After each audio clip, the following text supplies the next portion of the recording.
Phoenix Love says block space is scarce. Likely will be fuel for tension in the future. Exactly. That's exactly where I'm going with this. And Timber Crasher says the same. Next Bitcoin war, instead of block wars, it's going to be block space wars. Yeah, that's kind of how I see this whole thing going too. And I mean, you have to keep in mind here that there are still things that we can do about this, right? Like, we're still at the very early stages of this whole thing. And believe it or not, we have a big influence here and a big responsibility for the future of Bitcoin. It might not feel like it a lot of days, but we do. We absolutely do.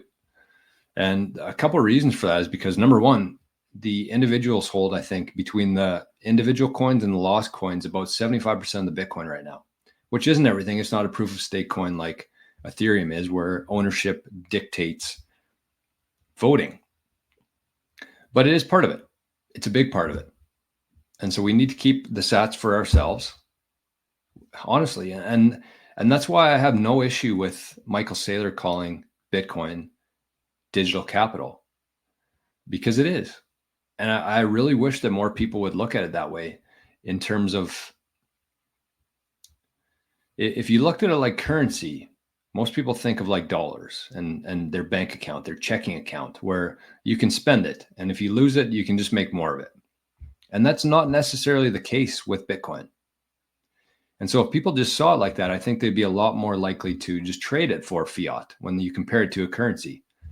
But if you think about Bitcoin as digital capital, you compare it to something like real estate, or something like scarce real estate, not all real estate, but like farmland, like good farmland, oceanfront property. You can't create more farmland. You cannot create more oceanfront property. And so if everybody looked at it like digital capital, they wouldn't be selling their coins to BlackRock. And that's how we keep Bitcoin for, as it was intended to be used, to separate money from state.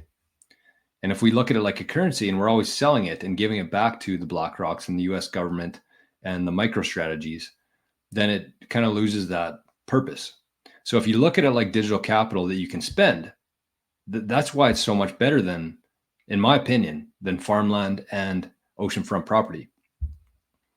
Because you can hold it the same, you can lend against it the same, and there will be options in the very near future where you can go to the bank and say, I have this amount of Bitcoin, I want a loan on that. Just like a farmer would go to the bank and say, I have 2 sections of land, I need a new truck, I need some dollars. So you can use it for that, but you can also go to the store and pay for a coffee with it. You can also buy $10 worth of it.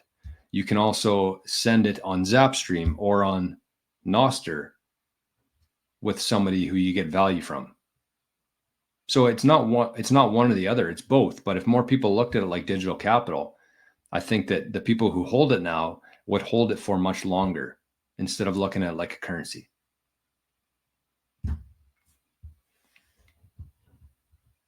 Anyways, Stephen, I highlighted your comment here. Happy New Year, my friend.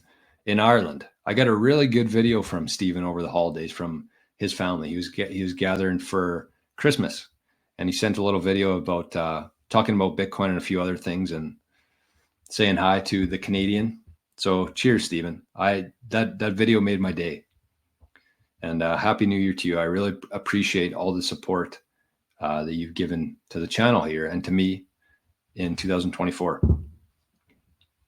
It definitely does not go unnoticed. That's for damn sure.